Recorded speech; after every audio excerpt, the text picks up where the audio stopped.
भक्तगणों, आज आपको श्रीमद् भागवत द्वितीय स्कंद 14वां अध्याय में दीदी का गर्भ धारण की कथा कहूँगा। आप इसको ध्यानपूर्वक सुने और इस चैनल को लाइक एंड सब्सक्राइब जरूर करें।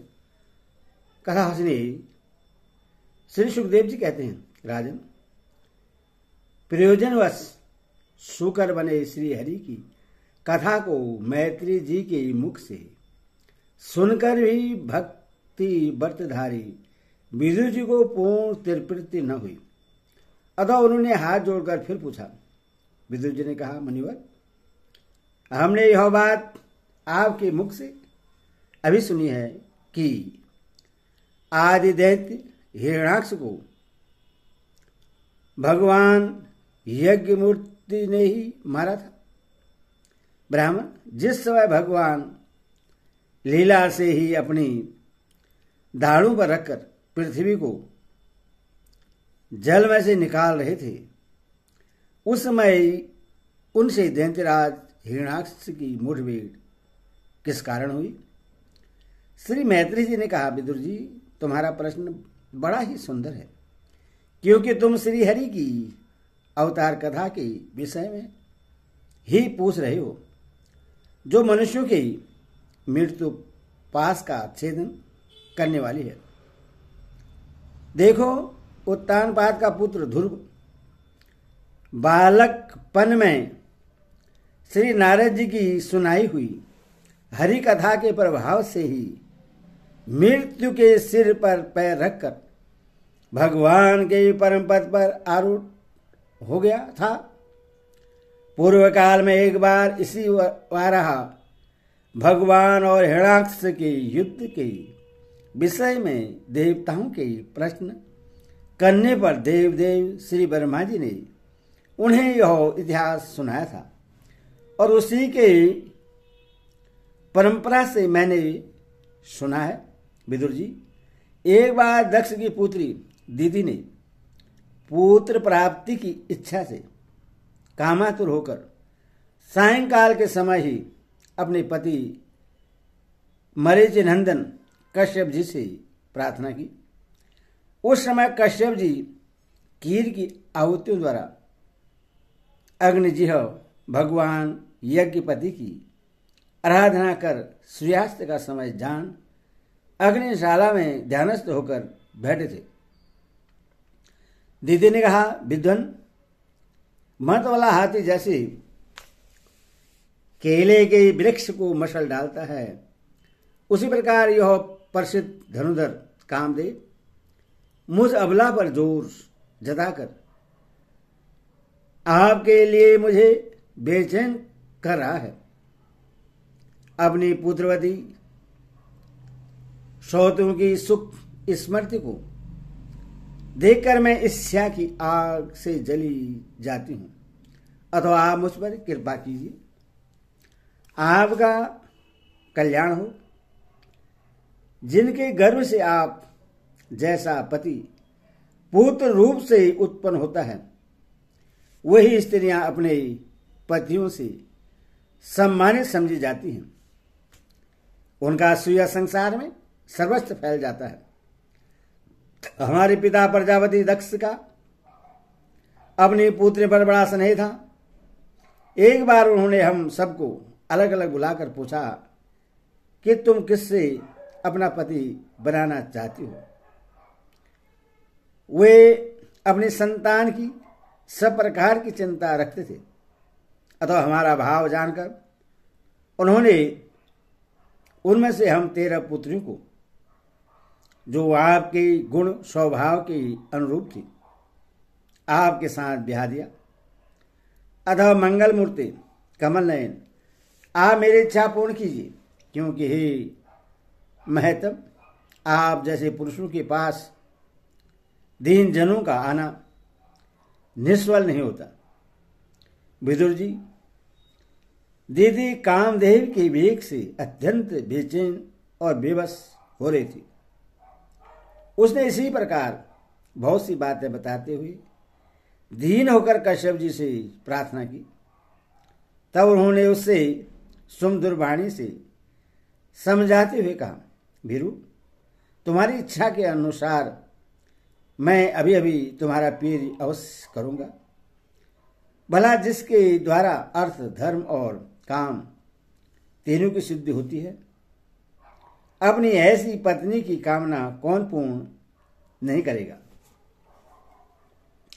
जिस प्रकार जहाज पर चढ़कर मनुष्य महासागर को पार कर लेता है, उसी प्रकार गृहस्थाश्रमी दूसरे आश्रमों को आश्रय देता हुआ अपने आश्रम द्वारा स्वयं भी दुख समुद्र के पार हो जाता है। माननी स्त्री को तो त्रिविध पुरुषार्थ की कामना वाले पुरुष का आधा अंक कहा गया है। उस पर अपनी गृहस्थी का भार डालकर पुरुष निश्चित होकर विचरता है। इंद्र रूप शत्रु अन्य आश्रम वालों के लिए अत्यंत दुर्जय हैं, किंतु जिस प्रकार किले का स्वामी सुगमता से ही लूटने वाले शत्रु को अपने अधीन कर लेता है, उसी प्रकार हम अपनी विवाहिता पत्नी का आश्रय लेकर इन इंद्रिय रूप शत्रुओं को सहज में ही जीत लेते हैं।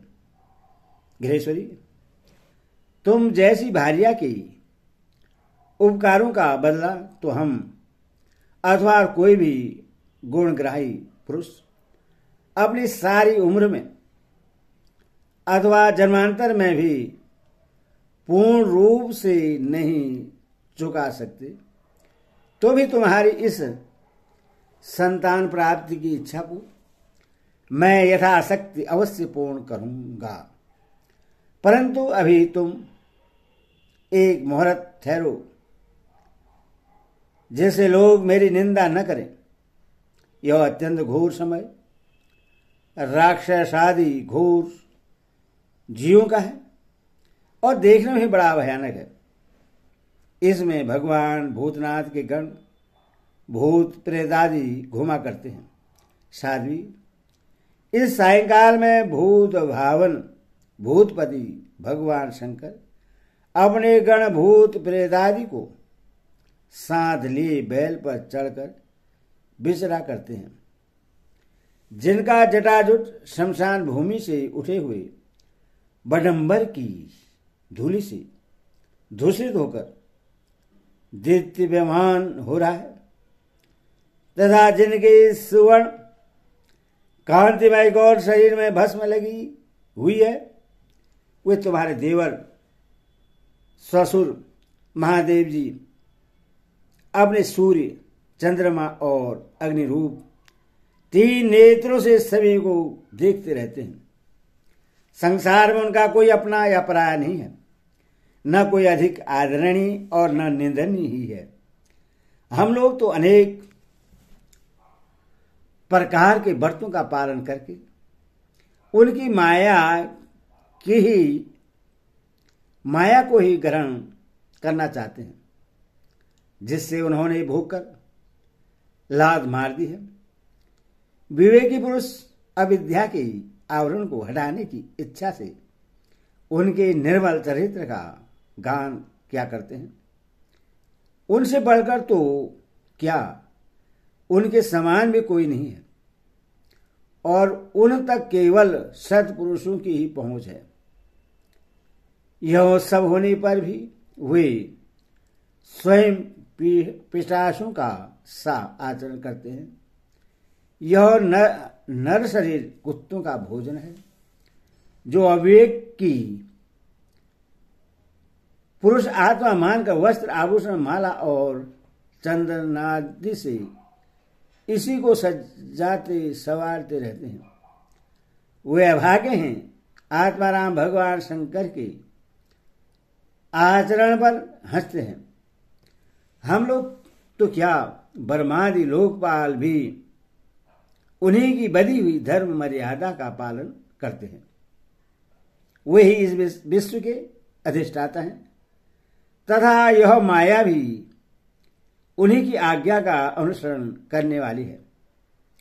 ऐसे ही होने पर भी वे प्रेतों का सा आचरण करते हैं। अहो, उन जगत व्यापक प्रभु की यह अद्भुत लीला कुछ समझ में नहीं आती।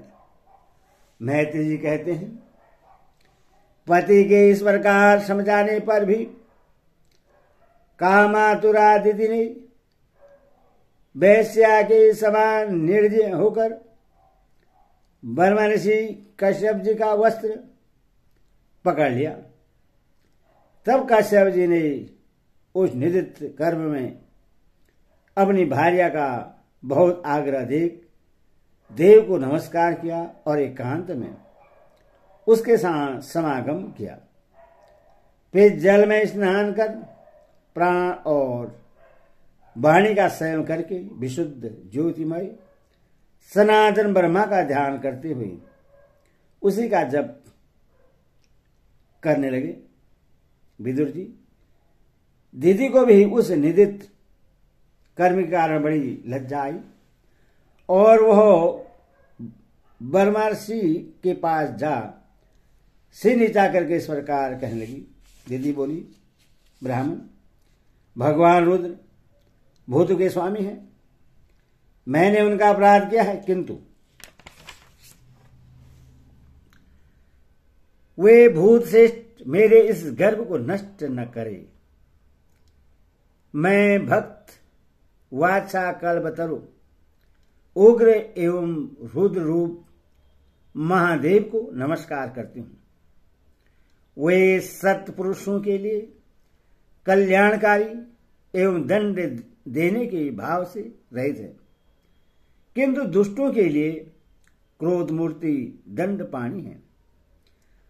हम स्त्रियों पर तो ब्याज भी दया करते हैं, फिर वे सती पति तो मेरे बहनोई और परम कृपालु हैं, अतो वे मुझ पर प्रश्न हो। श्री मैत्री जी ने कहा, विदुर जी, प्रजापति कश्यप ने सायंकालीन संध्या वनादि कर्म से निवृत्त होने पर देखा कि दीदी थर थर कांपती हुई अपनी संतान की लौकिक और पारलौकिक उन्नति के लिए प्रार्थना कर रही है। तब उन्होंने उससे कहा, कश्यप जी ने कहा, तुम्हारा चित्त काम वासना से मलिन था, वह समय भी ठीक नहीं था और तुमने मेरी बात भी नहीं मानी तथा देवताओं की भी अवहेलना की। अमंगलमयी चंडी, तुम्हारी कोख से दो बड़े ही अमंगलमय और अधम पुत्र उत्पन्न होंगे। वे बार बार संपूर्ण लोक और लोकपालों को अपने अत्याचारों से रुलाएंगे। जब उनके हाथ में बहुत से निरपराध और दीन प्राणी मारे जाने लगेंगे, स्त्रियों पर अत्याचार होने लगेंगे और महात्माओं को शुद्ध किया जाने लगेगा, उस समय संपूर्ण लोगों की रक्षा करने वाले श्री जगदीश्वर कुपित होकर अवतार लेंगे और इंद्र जैसे पर्वतों का दमन करता है उसी प्रकार उनका वध करेंगे। दीति ने कहा, प्रभु, यही मैं भी चाहती हूं कि यदि मेरे पुत्रों का वध हो तो वह साक्षात भगवान चक्रपाणी के हाथ से ही हो, कुपित ब्राह्मणों के शाबादी से न हो। जो जीव ब्राह्मणों के साम से दग्ध अथवा प्राणियों को भय देने वाला होता है, वह किसी भी योनि में जाए उस पर नार की जीव भी दया नहीं करते। कश्यप जी ने कहा, देवी, तुमने अपने किए पर शोक और पश्चाताप प्रकट किया है। तुम्हें शीघ्र ही उचित अनुचित का विचार भी हो गया तथा भगवान विष्णु, शिव और मेरे प्रति भी तुम्हारा बहुत आदर जान पड़ता है। इसीलिए तुम्हारे एक पुत्र के 4 पुत्रों में से एक ऐसा होगा जिसका सत्पुरुष भी मान करेंगे और जिसके पवित्र यश को भक्तजन भगवान के गुणों के साथ गाएंगे। जिस प्रकार खोटे सोने को बार बार दबाकर शुद्ध किया जाता है, उसी प्रकार साधुजन उसके स्वभाव का अनुकरण करने के लिए निर्वैरता आदि उपायों से अपने अंतकरण को शुभ करेंगे। जिनकी कृपा से उन्हीं का स्वरूपभूत यह जगह आनंदित होता है, वे स्वयं प्रकाश भगवान भी उसकी अन्य भक्ति से संतुष्ट हो जाएंगे। दीदी, वह बालक बड़ा ही भगवत भक्त, उदार हृदय, प्रभावशाली और महान पुरुषों का भी पूज्य होगा तथा प्रौढ़ भक्ति भाव से विशुद्ध और भावान्वित हुए अंतकरण में भगवान को स्थापित करके देहाभिमान को त्याग देगा। वह विषयों में अनासक्त, शीलवान, गुणों का भंडार तथा दूसरों की स्मृति में सुख और दुख में दुख मानने वाला होगा। उसका कोई शत्रु न होगा तथा चंद्रमा जैसे ग्रीष्म ऋतु की ताप को हर लेता है, वैसे ही वह संसार में शोक को शांत करने वाला होगा। जो इस संसार के भार भीतर सब ओर विराजमान हैं, अपने भक्तों की इच्छानुसार समय समय पर मंगल विग्रह प्रकट करते हैं और लक्ष्मी रूप लावण्य मूर्ति ललना की भी शोभा बढ़ाने वाले हैं तथा जिनका मुखमंडल झिलमिलाते हुए कुंडलों से सुशोभित है, उन परम पवित्र कमल नयन श्री हरि का तुम्हारे पौत्र को प्रत्यक्ष दर्शन होगा।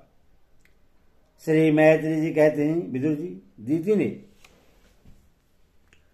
जब सुना कि मेरा पौत्र भगवान का भक्त होगा, तब उससे बड़ा आनंद हुआ। तरह हो जानकर कि मेरे पुत्र साक्षात श्री हरि के हाथ से मारे जाएंगे, उससे और भी अधिक उत्साह हुआ। हरि ओम तत्सत, हरि ओम तत्सत।